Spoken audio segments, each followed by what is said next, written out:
大家好啊！聖誕節快樂！咁今日咧就同大家分享唔分享其他 topic 啊，直接我哋去睇下啲經文。我哋今日做一個簡單嘅查經，咁就都好開心嘅。呢幾日都聖誕節嘅氣氛啦，咁都開始有好多嘅活動。咁啊唔知大家享唔享受呢個節日啦？咁就喺最近都係有啲經文咧係捉住我唔放嘅，真係捉住我唔放。咁去睇嘅時候咧。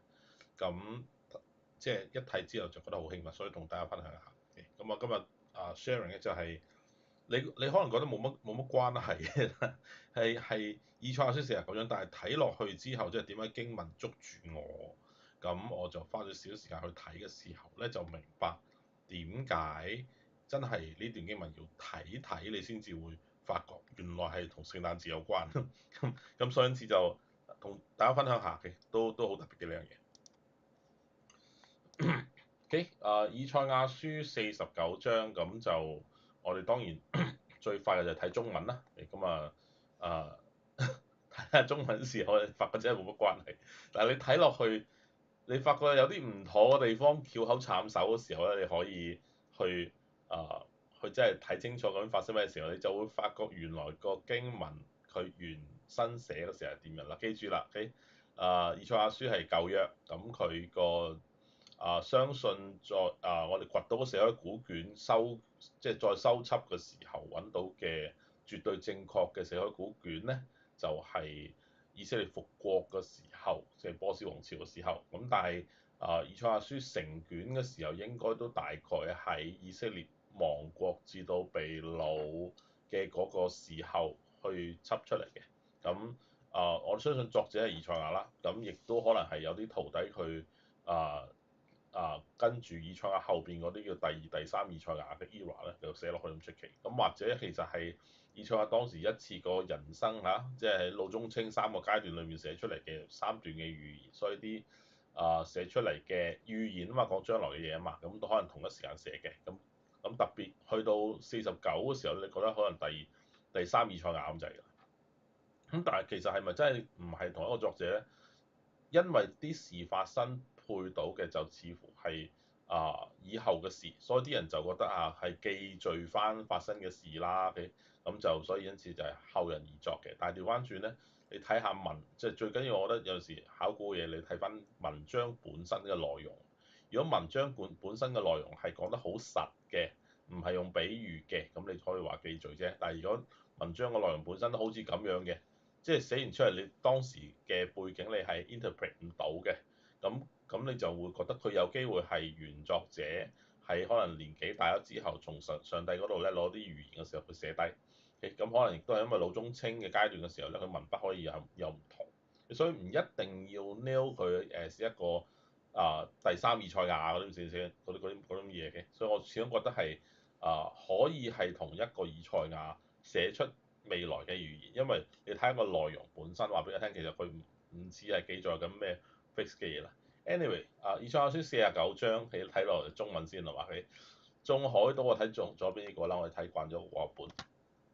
眾海島話當聽我言。誒，右邊嗰啲就話眾海島我聽我説，咁呢啲就係比較書面啲嘅。遠方的眾民啊，留心而聽。自我出胎，耶和華就選召我；自出母腹，他就提我的名。中文啦，就係咁啦，即係話其實咧The Lord has called me from the womb, from the body of my mother, He was named me。你唔知呢個係邊個？唔係有一個就係從胎而出嘅。咁有啲人就話呢個係講保羅啊，保羅因為保羅講過呢句説話㗎，係咁喺新約嘅時候。但係 anyway 舊約嘅原意即係原文就話喺呢度啦。咁你可以當其實上帝提我嘅，咁你就睇下你下邊嗰啲啱唔啱你啊？係咪你啊？他使我的口如快刀，口如快刀。另外一個中文，他使我的口像利劍，你大家明白啦。將我藏在他手蔭之下，用他的手庇護我。嗱，呢個即係嘗試有啲意譯本啊嘛，即係翻啲意思俾你聽啊。又使我成磨亮的箭，磨亮的箭將我藏在他的箭袋之中。第二句比較清楚啲啦，磨亮嘅箭藏喺箭袋之中嘅，咁就即係其實係箭頭咧，應該似係，OK 得唔得？因為你唔會成把箭走去磨嘛，佢磨亮嘅箭喺箭袋裏邊，擺喺箭袋。咁如果你第二句見得到係磨亮嘅箭擺喺箭袋裏邊嘅話咧，咁你第一句咧就小心啲，就將我藏在他手蔭之下，而被翻譯再用他手庇護我。呢個譯本就譯到真係有啲係離晒譜啦，得唔得？即係你好利嘅鋒利嘅箭就藏喺箭袋度，你鋒利嘅位咪係俾箭袋遮掩住咯。OK，咁好快嘅刀，好似一把利劍咁樣。OK，呢個翻譯亦都啱嘅。將我藏在他手蔭之下，其實就唔係真係話咩用個手庇護護庇我嘅意思，就係話你呢把快刀係喺你手袖下邊啊，嗰啲咁嘅擺喺袖管裏邊嘅遮蔽，隨時拎出嚟就用嗰啲殺氣嗰啲暗殺者嗰啲嘢咧嘅意思，咁就所以就藏喺手裏邊，即係好似手裏邊嘅劍咁樣，就唔係日本嘅手裏劍啊，你就係總之係一把好利嘅劍咧，就藏喺你嘅手下邊。Hide me 得唔得？其實嗰陣時唔好諗太多嘅，你唔好話呢個係祝福上帝可以當然祝福你啦，但係唔使話呢句係話唔係上帝庇護你，唔係你一把利劍，上帝隱藏你，隱藏喺佢嘅手裏邊，隨時拎出嚟用㗎。對我説：你是我的僕人以色列，我必因你得榮耀。你是我的僕人以色列，我必得你因榮耀。我卻説：我勞碌是徒然，我盡力是虛空嗱。所以因此點解呢段經文就經常彈出嚟嘅時候咧，好多牧師就覺得哎呀，我盡力都係虛空虛無即係將自己代入咗去，因為佢覺得係上帝從母腹中間佢就已經呼召咗佢啦咁樣。然而我當得的你必在耶和華那裏，我的賞賜必在我神那裏。所以咧就好似以為上帝係講，哎呀被揀選嗰啲牧師就會係咁樣咁樣，其實好有代入感啊，因為呢個夠慘，賣殘賣慘賣老都係我哋習慣嘛，所以成日都係咁。又話從我出胎就造就我作他的僕人你啱係咪好啱聽啊？呢啲牧者好啱聽。要使雅各歸向他，開始無厘頭啦。要使雅各歸向他，使以色列到他那裏聚集。原來耶和華看我為尊貴，我的神也成為我的力量。嗱，記住成本書嘅作品嘅時期係乜嘢？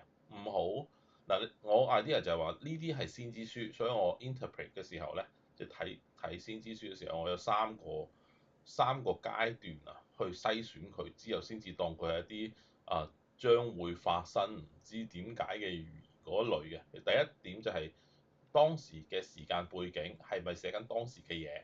唔係，咁係咪當時之後嘅一段嘅時間發生？即係我哋而家呢個時間同當時收書嘅時間中間發生嘅，即係對我哋嚟講係 history 嘅嘢。咁因為我哋知道啲歷史啊嘛，咁我哋可以對應知道，原來講緊嗰件事，咁我咪即係起碼叫做解決咗第二個篩選咯。跟住其他嗰啲我先跌落去將會發生嘅，即係我哋呢一期嘅而家現在嘅嘢，定係我哋呢期之後將來再發生嘅嘢咧？咁所以三個篩選之後，剩低嗰啲就係未來嘅嘢啦。我就通常入得到前面嗰啲，我就唔會計落後邊嗰啲㗎啦。所以因此咧，呢度咧我就睇下究竟係講緊乜嘢。所以因此佢就話使雅各歸向他，使以色列到他那裏聚集。原來耶和華看我為尊貴，所以呢個人呢個我呢個上帝從母腹已經肯定咗佢，口如快刀磨亮的箭，上帝隱藏的人。佢個目的就係使雅各歸向，使以色列到他那裏聚集。原來耶和華看我為尊貴，我的神也成為我的力量。現在他說：你作我的僕人，使雅各眾支派復興，使以色列中保存的歸回。倘為小事我還要叫你作外邦人的光，叫你施行我的救恩，直到地極。咁所以又係啲牧者係好代入感好強啲嘢嘛。救贖主以色列聖者耶和華對那被人所藐視、本國所憎惡、官長所虐待的如此說，即係被國家欺壓嗰啲君王要看見就站起，首領也要下拜，都因信實的耶和華就是揀選你你呢個人就係講翻呢個人以色列聖者，所以成段經文咧 so far 咧，佢有三四個唔有作用啦，佢被譽為係利箭同埋利劍啦，佢嘅作用就係帶領佢哋歸回啦，同埋佢哋會有一樣嘢咧，就係當佢出現咗話咧，欺壓人嘅君王制度咧都要望住佢，都要全世界都要望住佢，而呢一個會被公認為係以色列嘅聖者，係咪一睇你都知道究竟咩事啊？但係我哋發覺，如果你一睇知道咩事嘅話，你真係好有亮光啦！因為睇到呢度時候，你發覺越講就越唔似我哋身邊嗰啲牧人啦，係嘛？即係如果你牧師係咁嘅話咧，咁你就真係好好彩啊，得唔得？如果你牧師喺呢幾個位裏邊都真係有啲幾大嘅落差嘅話咧，咁我唔係話佢，我就話總之呢度就唔似係講佢啦。呢個好 fair 喎，講法啦係嘛？其實因此就佢講係個問題喺邊度？成段經文，我想話佢係講耶穌，但係問題就係呢一個位咧，唯一一樣嘢咧，就係有一段經文咧係解決唔到，就係第三節，對我説你對我嚟講，你是我的。He said to me，其上帝同以賽亞講起，My servant，你是我的僕人以色列，我必因你得榮耀。問題就係，如果你係僕人以色列嘅話，咁點解以色列又叫以色列回歸嘅咧？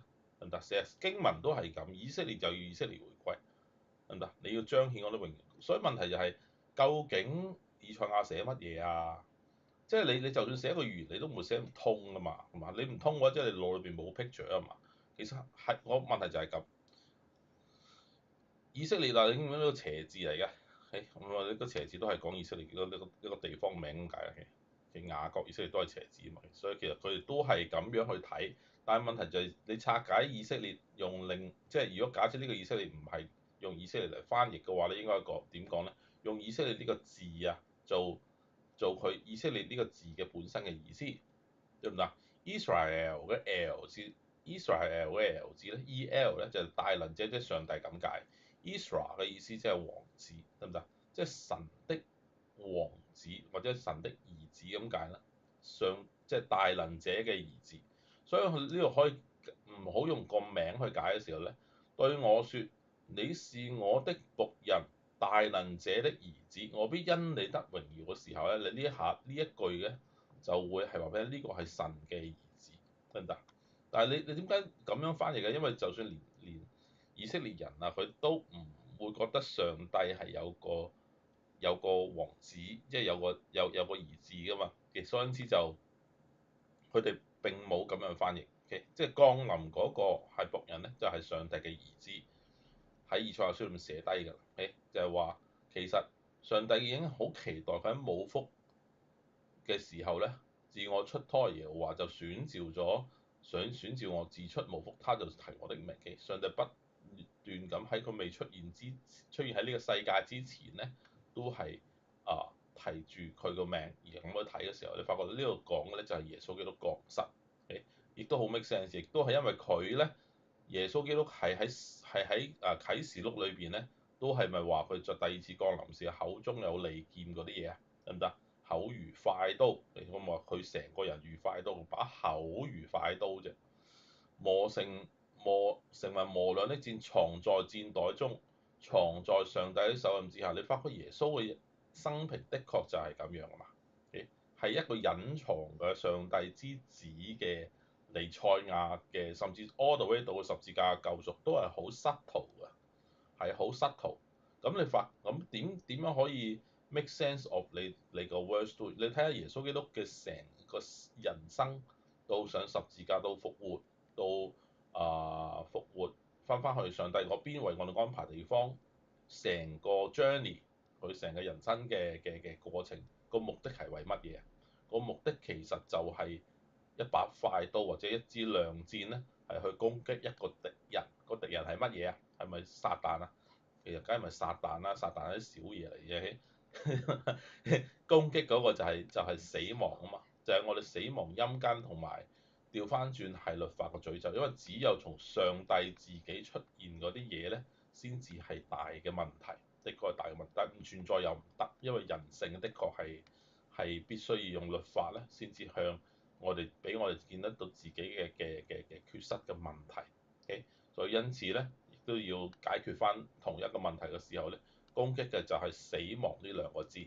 OK？只有死亡係上帝嘅仇敵，所以呢把刀係同埋呢個箭，耶穌基督點樣去破壞呢個死亡嘅機制？係咪就係隱藏喺上帝嘅手裏邊，將成個 plan 都隱藏住，all the way 到上十字架成了之後，一次過復活，將佢一次過解決？所以係咪一種仿似唔係千軍萬馬，而係一個快刀一劍，或者係一個隱藏一戰咁樣去解決呢一個問題？成個 description 就喺上帝喺以賽亞書，所以點解我成日話以賽亞書係上帝好好舒服咁將好多心底話咧都講出嚟嘅地方嘅，所以因此就聽佢 as 一個上帝嘅心底話嘅一個一卷書啦，咁其實係一種最 enjoyable 嘅一個睇法嚟嘅。OK？所以因此佢嚟到嘅目的咧就係上帝因此上帝得榮耀，得唔得？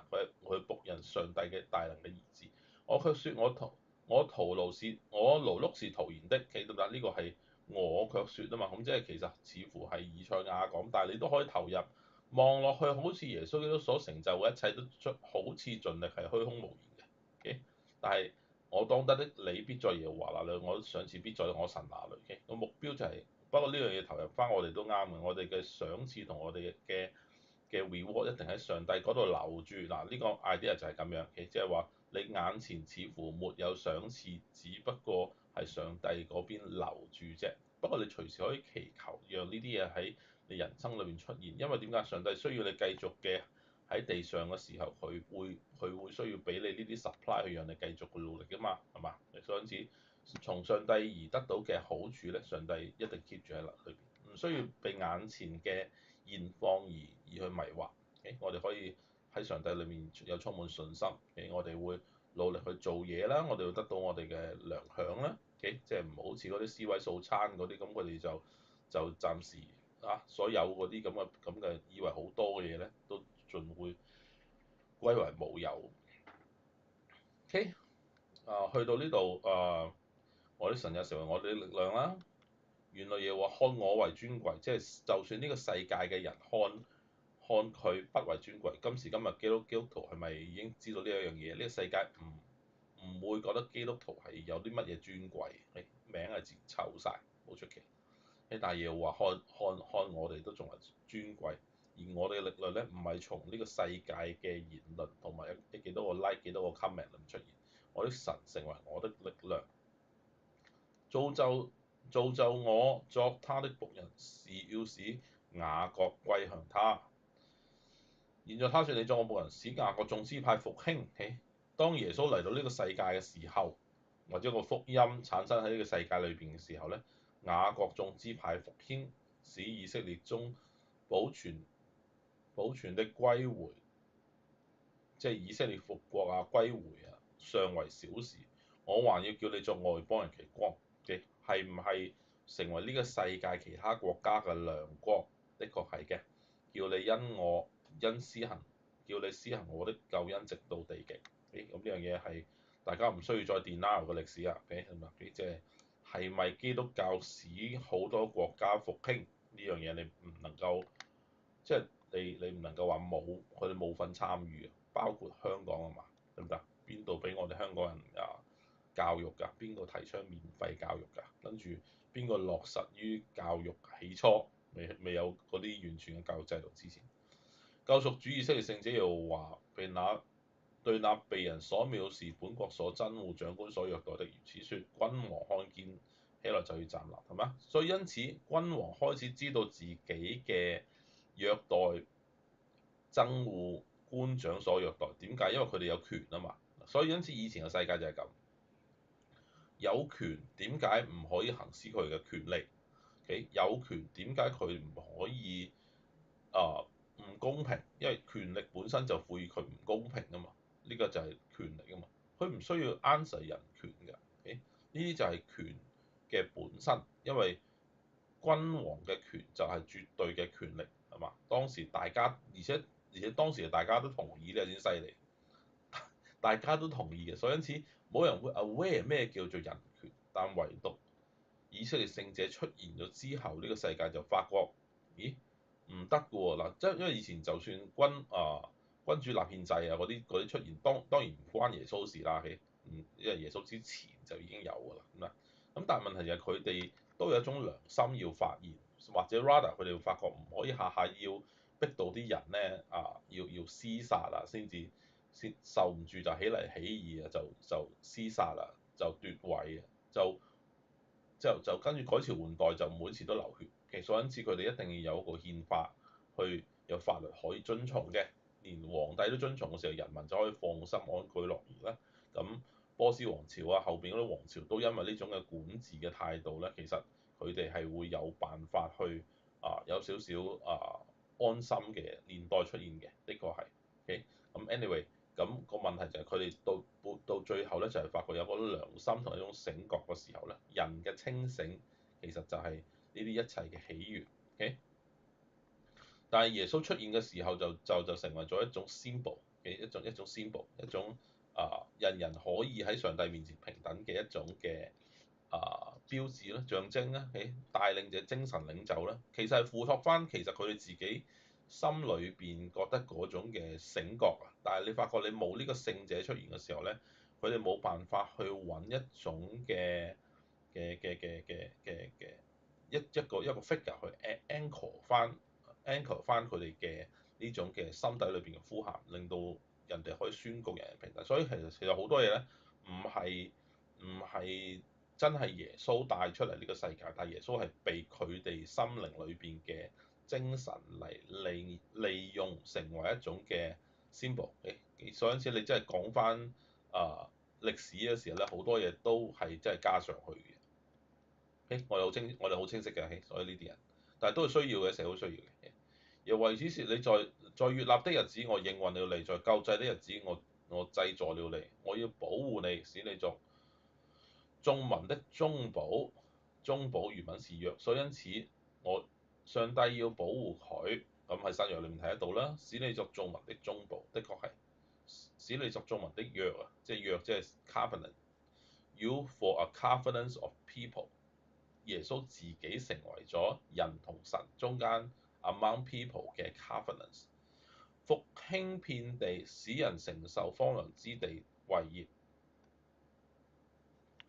咁奇怪，復興家園，分配荒涼的產業嘅，呢個就係意譯本啦。呢個譯得 OK，to cause to inherit desolate heritage 嘅復興遍地，即係總之係將啲地方被荒涼化咗嘅地方，佢哋復興翻啦，大家願意去接受翻啲產業。對那被捆綁嗱，其實好得意嘅呢個 concept，點解會係咁樣？就係、你發覺福音對於呢個世界嘅 impact 啦，所以呢啲經文咧，當時如果一啲人睇完之後咧，係喺後邊嗰啲呢啲咁嘅位咧，會覺得拗頭。但係我今時今日咧，我哋用即係我頭先講三個 filter 啦，第二個 filter 咧，即係你睇翻歷史，你知人類嘅歷史嘅，咁你發覺其實 make sense 嘅。呢句説話咧係好特別，就唯獨喺我覺得真係唯獨基督教先至有呢樣好特別嘅嘢，得唔得？復興遍地，使人承受荒涼之地為業咧，呢樣嘢係好奇怪嘅。即係你如果邊度係繁榮之地，比如韓國嘅首爾，全世界攆晒首爾啊，呢樣嘢 common sense 嚟嘅。但係點解會復興遍地咧？呢個就係基督教一個好特別嘅特點。嗱，呢樣亦都係我哋歷史有證據嘅，就係你發覺邊度荒涼，邊度冇冇知識，邊度係好黑暗，邊度係人唔中意住嘅地方，你發覺傳教士就會去嗰啲地方開荒㗎啦，得唔得？使人承受荒涼之地，唯獨係基督教先至會開始帶嚟呢啲復興翻啲荒涼之地嗰啲奇怪嘢，同埋最重要一樣嘢，你記住，以色列復國都係呢種嘅奇妙，因為當時以色列嗰笪地咧係啲人，即係當時啲阿拉伯人啊，Palestinian 啊，甚至當時都有啲係咯佢哋當時就霸住嗰啲地方咧，好耐好耐。但係你發覺佢復興完全復興唔到成個以色列地嘅，佢哋係令到荒涼之地繼續荒涼。佢調翻轉，佢哋都唔係咁想住喺嗰度嗰陣時。受田冇人耕啊嘛，耕開有人爭啊嘛，成日都係咁噶啦。跟住以色列一復國嘅時候咧，發覺哇，可以將成個荒涼嘅石地啊，將佢變成一種又可以耕種，又可以有四季，又可以 control 到啲水啊嘅奇妙嘅地方，得唔得？上帝嘅恩典一臨到喺呢啲荒涼之地咧，亦都可以復興。所以無論福音又好，喺歷史又好，我哋見得到呢一啲福音同埋基督教嘅唔係基督教啦，耶穌基督嘅福音嘅特點就會喺呢啲地方裏邊出現。所以呢啲 signature 咧係可以好睇得到，從歷史裏面睇得到。對那捆綁的人説出來吧，在那黑暗的人説顯露吧。黑暗的人説顯露吧，捆綁的人説出來吧，即係被綁嘅、被壓迫嘅，你哋出嚟，你行出你哋嗰個生命啦。但係呢啲喺黑暗裏邊已經做緊咩嘅時候，你就將會被顯露出嚟啦。呢度都係話呢自由你要嗱，佢中意咁樣翻譯啊，都得，幾正面嘅，冇問題。英文都唔客氣，你睇下。And to those who are in spiritual darkness, show yourself. Bracket come to the light of safety. OK fine, up to 你，即係你點樣 interpret 呢種顯露啦？你原文淨係得呢幾個字啫。他們在路上必得飲食，在一切淨光的高處必有食物。所以成日諗埋一邊嘅人生咧，朋友都係呢一句説話，就係耶穌基督如果臨到你嘅生命裏邊咧，你都係可以行出嚟，唔再喺以前嘅生活裏邊行。NIV to say to them, those in darkness be free。呢班唔係嗱，佢又係咁樣去選擇去咁樣去，咁啊 captive be free，darkness be free，captive come out，darkness be free。所以呢班係被壓迫、被 cover 嘅人。係啦，咁佢 NIV 又選擇咁樣去翻譯。你睇下阿 Young，你睇得到佢原文佢係點跟，因為阿 Young 好貼近原文噶嘛。To stay to bound go out, those in darkness be uncovered, be uncovered。即係好肯定，即係 interpretation 變成咁嘅時候，你就知道其實原文咧就係可以模棱兩可咯。下面嗰句係因為係 and in all places is their pasture 係好嘅，係一個係所以好嘅，所以應該係上面嗰個都應該係 positive 嘅嘢。On the ways they feed。我都係話唔反對正面解釋，因為個字面本身就係得兩個字啫。即係總之就係黑暗嘅地方就顯露啦。咁可能話啲黑暗退去咁嘅意思啦，得唔得？都得。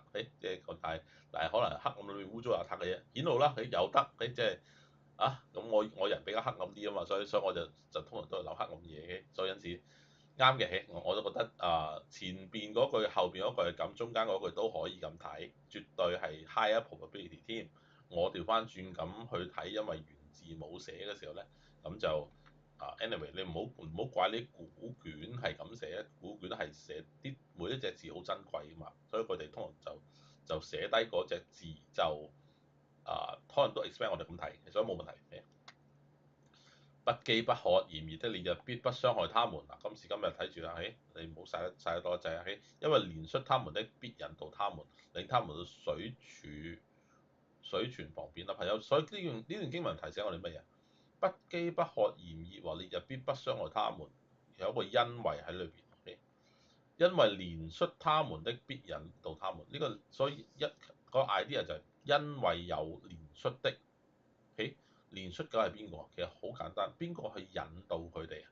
因為如果你真係話你好飢渴啊嘛，你好炎熱嘅時候咧，所謂嘅憐恤就應該係有一個人喺隔離同你擔遮，俾水你飲，俾飯你食啊嘛，咁啊唔會飢渴，亦都唔使驚炎熱同埋烈日啦。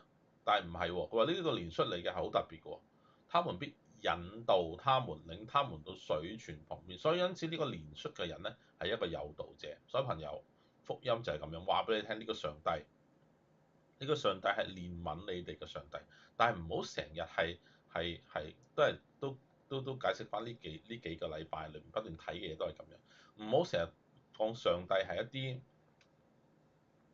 唔係呢啲壓四喺你身邊咧，乜嘢都係從天跌落嚟啊！OK，我知舊約裏面的確有烏鴉，喺上帝叫啲烏鴉擔食物俾佢，咁佢特別啦，得唔得？但係大家實際啲嘅時候，佢心底裏邊説話，我成日都話啊，以賽亞書講心底話，OK。你發覺以利亞咧有烏鴉擔嘢俾佢食係嘅，但係有烏鴉擔嘢俾你食，你食唔食啊？即係你今時今日隻烏鴉擔嚿麵包俾你都唔敢擺落口啦，係嘛？得唔得？即係其實你覺得唔乾淨好簡單，一個人擔隻老鼠俾你係咪都要食？唔同噶嘛。但係佢係特別例子啦。嗱，但係你發覺佢個徒弟以利沙咧冇乜話烏鴉啊乜鬼嘢飛出嚟擔嚟俾佢食，得唔得？即係唔係係上帝本身同人嘅 interaction 係好合理咯，就係從於誘導。即係你渴啦，咪誘導你去到領你哋去水泉旁邊咯，係一種誘導嘅上帝啊嘛。咁你佢真係擔嘢俾你食，你都唔夠膽食啦，真係。咁所以因此誘導我哋係啊上帝好中意嘅一種嘅憐憫我哋嘅方法。所以因此我哋好多時候要聽同埋認識呢個上帝，睇多啲聖經，知道佢點去誘導我哋去諗通啲嘢啊，去做啲啱嘅嘢啊，去選擇條啱嘅路啊，點樣去到水泉嘅旁邊。我必使我的眾山成為大道，我的大路也被修高。咁呢啲位就好似係施洗約翰曲過嘅，點解？眾山成為大道，即係山要移平啊。My mountains fall away，得唔得？當時啲山如果太多山嘅，你行唔穿過去㗎嘛。所以因此我的大路又會被修高。My highway 即係 valley，即係矮嘅地方咧，其實嘅意思就係矮嘅地方咧係會被 lift up。高得滯嘅會削平，大小山崗都會削平。其實成個意思都係喺呢裏邊。idea 即係總之修直你要行嗰條路。看啊，那些從遠方來，那些從北方、從西方，得唔得？點解冇東方同南方嘅？得唔得？點解係北方同西方嘅？你諗翻當時嘅地方，對於佢哋嚟講，佢哋嘅北方得唔得？因為以色列喺屬於嗰個位嘅嗰個版圖、嗰個地圖都好啦，你發覺佢屬於南方咁嘛，所以佢大部分嘅大陸咧都係北方。而西方係海嚟嘅。咁西方去海嘅時候，你知道佢嗰邊向福音係不斷向西邊去傳，佢根本就冇東方嗰邊去傳，中國為先嘅當時啦。所以因此其實都係講緊福音嘅方向嚟嘅。那些從遠方來，這些從北方、從西方，這些從秦國來，原文是希尼國。秦國啊，what to say？你翻譯音係咩啊？Sini 即係咩啊？係咪中國啊？秦國原文係希尼國。得閒我哋查咩叫希尼國。不如我哋而家即刻查咗佢先啦。Land of Sini。What could be the country of Sini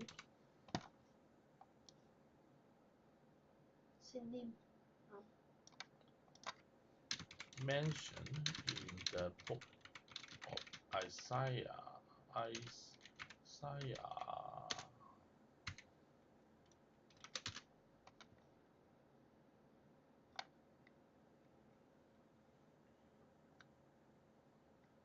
Debate century from main scholarly interpretation, strongest to witness. Qin, ancient Chinese， 秦朝啊。Wow, surprising man. How it fits the text. Israel is the north, west and Sinin。當你話北邊、西邊 and 頂 Sinin 嘅時候，因為佢本身係南方，所以因此 Sinin 就一定係東方啦。Make sense 喎。因為 Sinin 佢個東邊真係中國喎。係咪以賽亞書真係好 juicy 嘅一本書，我好喜歡呢樣嘢，因為從 linguistic 嚟講 geographic 同 prophetic fits 咧，呢三種 fitting 咧都應該係接著 China 俾佢好，我覺得好 fair 呢句説話。OK，Sini 意思係真係秦國，所以因此真係點解係秦國咧？時間上除咗秦其實係差唔多最早嘅第一個統一第一個真係叫做 fully documented 或者 civilized 嘅國家嚟。唔係，唔應該咁睇。秦係第一個統一成個中國版圖嘅朝代，喺歷史嘅 definition 係。唔係以佢係咪都真係相信秦朝嘅，因為真係啱啱好係時間係啱時間上面，但係唔啱喎。唔係，因為佢講緊 future 啊嘛，佢係 prophecy 嚟㗎嘛，所以啱啱好又係收書嘅時候，又200 BC 嘅時候咧，就喺秦朝啦。所以因此當時嘅版圖係咁嘅，哇！今時嘅版圖咁細嘅，當時版圖咁大嘅，隻雞頭呢度啊？咦？唔係好似咪左邊嘅條尾要大啲嘅時候先揾隻雞。OK，快冇問題，其他啲。唔係咩？你冷靜。長城嗰個位嘅西邊最尾嗰點，對開其實係蒙古內蒙古。而家係被劃入係中國啫。以前係啦，得明嘅，即係條尾嗰度加埋蒙古啊。就先至係而家個樣。新疆啊，係嘛？係咪新疆？係啱。新疆新㗎嘛，係咪？唔係咁講。總唔知。我明。總唔知而家你睇嗰個就係四川。所以爭條尾啦，雞頭大概都喺呢度啦，冇問題。嗰陣時咧就又睇到聖經舊約啊，講翻 B.C. 200年嘅秦國，所以因此咧，你睇下呢啲意譯本已經認唔翻出呢啲嘢，而以前舊嗰個和合本佢夠膽一個秦字就擺落嚟，即從秦國來，就即刻擺翻落嚟，因為中文喎，當時呢啲鬼佬翻譯呢啲中文嘅時候咧，佢係好熟悉當時嘅時間。同埋佢哋中國以前嘅歷史，所以因此佢個 match 得到嘅時候就索性擺個秦字喺裏邊。諸天啊應當歡呼，大地啊應當快樂。咁啊聖誕節啊嘛，真係真係好呼應嘅，係應當快樂。眾山啊應當發聲歌唱，因為耶和華已經安慰他的百姓，又要憐恤他困苦之民。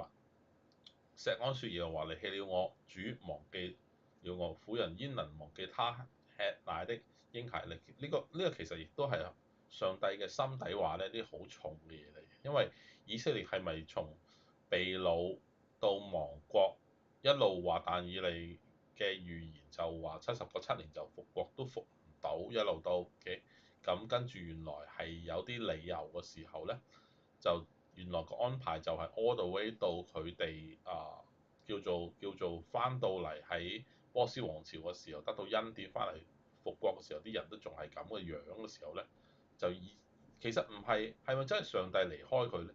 其實唔一定嘅，你可以話其實佢哋嘅人本身就已經被外邦化咗，同埋佢哋冇堅持翻佢哋自己，就算俾佢哋一次復國嘅機會咧，都搞到亂七八糟嘅，得唔得？你睇馬拉基書你知㗎啦。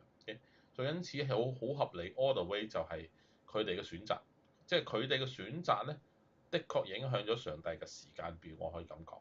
所以因此上帝容許嘅嗱，呢個 concept 我上一期講晒㗎，得唔得？因為人係有參與嘅，即係你個小兒子要分家產離開，咁你話係咪父親容許嘅？咁你都係父親容許，但係唔係父親將嚿錢落小兒子嗰度掟佢離開家㗎。係始終係因為佢要求喺父親未過身嘅時候就分咗個家產，讓佢出去闖蕩江湖之類咁嘅嘢，係小兒子 insist 嘅。愛即係呢啲位裏邊咧，就係、是、上帝有冇立過約，對呢啲人佢嘅要求係點樣嘅時候都應允佢啊？咁其實因為亞伯拉罕嘅約嘅時候咧，上帝亦都冇乜得選擇嘅，所以因此咧，事實就係從人嘅意願咧係影響上帝嘅安排咧，其實度度地方都係見得到。咁你話咁背後都係上帝嘅安排嘅時候，你即係要揀咁講嘅時候都 OK。咁我同意嘅。即係你中意咁講，但係始終呢一種嘅 idea 就係牽強，因為兩樣嘢都啱嘅。係咪小兒子 insist 嘅 yes？咁係咪父親容許嘅都係 yes 嘅？我必須要話 yes。但係你要公平啲講個 proportion，邊個先係主因呢樣嘢先至係比較切合啲，因為我哋活在呢個世界都係講現實同埋切合嘅，其他啲猜度係合理但係唔現實嘅時候咧，其實冇乜意思嘅。其實繼續喺嗰啲地方裏面挑任何嘢嘅時候，咁你子彈飛過嚟嘅時候，你係可以選擇閃同唔閃嘅啫。你唔好話子彈飛子彈，子彈飛子彈，咁你就醫院飛醫院，咁你死亡飛死亡，咁啊即係你都可以玩晒嘅。但係事實上邊就係直接打落嚟嘅時候，你最好閃咯。錫安説要話離棄了我，主忘記了我，佢哋都覺得好多次咧，上帝係為咗眷顧呢個世界咧，係忘記咗本土以色列㗎。佢哋的確係會覺得啊，上帝離棄咗佢哋，走去祝福外邦人，亦都係好合理嘅。婦人焉能忘記他？但係上帝想話俾你聽，你唔好咁樣去估佢。婦人焉能唔會忘記他吃奶的嬰兒，不論惜他所生嘅兒子，即或有忘記。就算啲婦人會咁樣忘記嘅大佬，我卻不忘記你。上帝斬釘截鐵咁話：呢個係我心底嘅意願。看啦，我將你嘅名刻在我掌上，你嘅長痕常在我眼前。係咪好諷刺啊？以賽亞先知書裏面講嘅呢句説話，呢個對答裏邊咧，就係你的長痕常在我眼前，你的長痕常在我眼前。無端端講埲牆做乜嘢啊？佢哋你咪唔知馬拉基書裏面人同上帝中間就係最大嘅問題，就係佢修築呢個牆嘅時候嗰種嘅態度，就係正正係呢個問題，上帝係睇在裏邊，所以先知預言咗呢一樣嘢咧。去到馬拉基時代已經係差唔多耶穌，其實都差唔多係呢段200 BC 嘅時代。但係記住呢個以賽亞係之前寫嘅，咁200年呢個時代咧，呢埲牆就係佢哋修築嘅時候，看在上帝眼裏邊係覺得係佢哋心底裏面好有問題嘅問題。但係縱然人咁樣去築一啲咁嘅 half-past 嘅牆出嚟嘅時候咧，上帝其實都係苦口婆心喺馬拉基書裏面不斷咁勸告佢。所以大家有興趣可以睇一埲牆啊。有機會我哋去以色列都睇一埲牆先。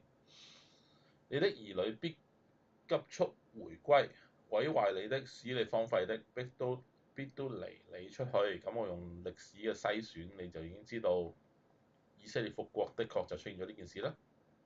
你舉目向四方觀看，他們都聚集來到你這裡。嗱，今時今日大家睇唔睇到以色列國啊？睇到啦，係嘛？係咪都想聚集啊？我都想聚一聚起。要話說，我指着我的永生起誓，你必要以他們為裝飾背帶，以他們為華帶束腰，像新婦一樣。至於你荒廢淒涼之處，並你被毀壞之地，現今眾居民住必顯為太窄。係咪發生咗喺以色列？吞滅你的必離你遙遠，係咪發生喺以色列？上帝嘅預言係咪發生喺晒今時今日嘅現代以色列國？但係你諗下當時預言嘅時候係 B.C.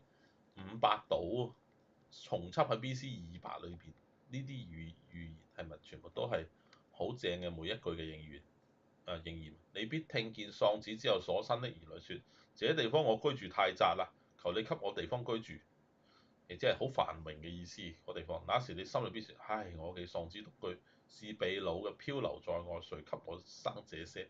誰將這些養大呢？撇下我一人獨居的時候，這些在哪裏呢？主耶和華如此説：我必向以色列舉手，向萬民豎立大旗。他必將你的眾子懷中抱來，將你的眾女肩上扛。呢個字讀咩啊？其實廣東話江啊嘛，江來。唔好意思。咁 anyway，今時今日咧睇得到啦。其實究竟個 situation。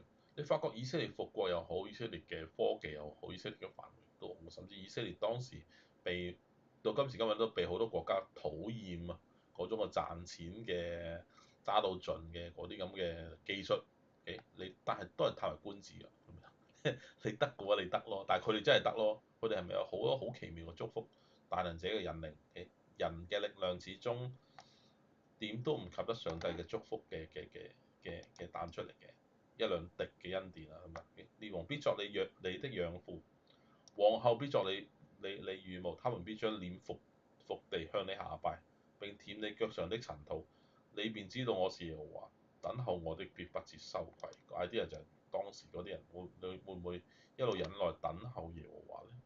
勇士搶去的豈能奪回？該掠的豈能解救麼？但耶和華如此說，就是勇士所擄掠的也可以奪回，強暴人所搶的也可以解救。與你相爭的，我必與他相爭。個 idea 就係話，如果呢個 context 本身係講緊以色列國嘅話咧，呢樣嘢就亦都係上帝 insist 嘅一樣嘢，因為係同一個時代以前嘅嘢，就係話邊個搶以色列嘅嘢，人喺人嘅眼裏面覺得，哎呀搶唔翻嚟，上帝話唔緊要，就是勇士所擄掠的，亦都可以奪回，因為與你相爭嘅，上帝親自與佢相爭。我要拯救你個女兒，唔係人嘅意願，乃係上帝決定咗。就算今時今日係今世裏邊，OK，以色列國都係咁樣，得唔得？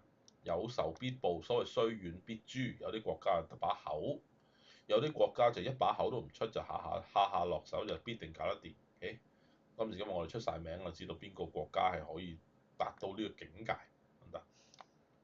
並且我必使那欺壓你的吃自己的肉，也要以自己的血喝醉，好像喝甜酒一樣。凡有血氣的，必都知道我耶和華是你的救主，是你的救贖主，是雅各者的大能。嗱，越講越政治化啦，呢啲嘢唔得。所以因此，不過上帝呢個，我覺得以賽亞書成本書就係上帝同嘅心底話，得唔得？佢因此都係佢嘅悄悄話。咁但係佢講咗出嚟嘅嘢咧，就話俾大家聽，嗱，你唔好 surprise 啊，我寫低咗啦，得唔得？以後你自己睇住呢啲經文做人，點解啊？因為上帝同你爭奪，上帝同做你對頭嘅時候，你捱得住嘅，你咪捱咯。你可以用你個理論嘅，不過你個理論做乜嘢都好，你有幾多年，上帝數得到，得唔得？你要短啲，上帝都冇所謂，即係呢啲都係喺上帝嘅手裏邊，唔需要，亦都唔需要，即係唔需要，亦都唔好同上帝做對頭。OK，即係打狗睇主人，無論隻狗點惡都好，你睇下呢啲事實真係會出現，亦都係上帝親自會成就嘅時候，呢個歷史係跟住上帝所決定嘅。起碼其他國家佢唔知，你唔好掂以色列，你真係唔好掂以色列，好唔好？OK，即係有陣時佢惡啲嘅，OK，即係個父親勁嘅，你個仔惡少少，咁你對佢好少少，咪着數咯。就算俾佢搞到你覺得有啲損失嘅時候，你祈求上帝去 compensate 你好過啦，咪有個公平嘅父親啊嘛。點都好，但係如果你要同佢對着幹嘅話，你就睇下嗰啲同佢對着幹嗰啲人，今時今日去到邊度？去欺壓你，吃自己的肉，也要以自己的血喝醉，好像喝甜，即係飲自己嘅血啊，飲到好似甜酒一樣。你發唔發覺有一個地方，OK？你發唔發覺加薩嗰啲人啊，OK？搞到自己搞到自己咁樣嘅時候係一種回力鏢嚟嘅。